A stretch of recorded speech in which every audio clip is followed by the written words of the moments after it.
उपाध्यक्ष महोदय, वित्त मंत्री को देश का आर्थिक स्थिति और निर्धनता के संबंध में जितनी जानकारी प्राप्त होती है, उतनी किसी अन्य मंत्री को संभव नहीं होती।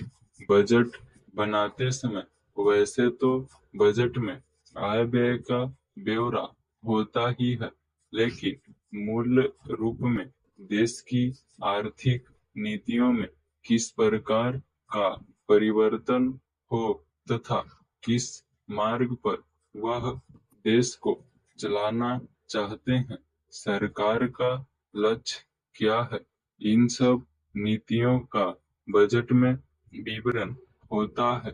हमारे वित्त मंत्री चाहे जिस पद पर भी रहे हों, चाहे वे मुख्यमंत्री रहे हों या केंद्रीय सरकार में रहे हों, उन्होंने शानदार काम किया है। जिस समय उन्होंने बजट प्रस्तुत किया, उस समय देश को और विशेष रूप से गरीबों को उनसे बहुत सी आशाएं थी। देश में लगभग 6 लाख गांव हैं। उनमें जो बेरोजगारी है, गरीबी है, उसके संबंध में देश की जनता को उनसे बड़ी आशाएं थी और जनता देखना चाहती थी कि इस अवसर पर सरकारी नीतियों के द्वारा देश को वे क्या मार्गदर्शन देना चाहते हैं।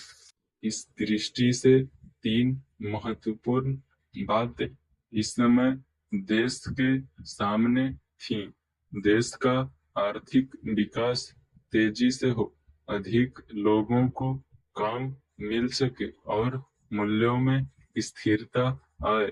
जहां तक इन 3 उद्देश्यों का संबंध है, हमने देखा कि उस ओर कुछ प्रयत्न हुए हैं। विशेष रूप से गरीबी हटाओ के संबंध में इस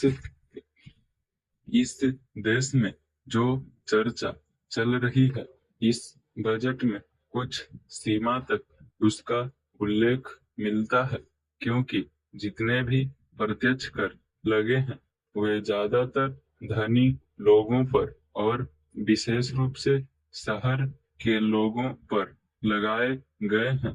इस तरह से जो एक प्रकार की आर्थिक असमानता हमारे देश में चल रही है, उसको दूर करने का प्रयत्न अवश्य किया गया है।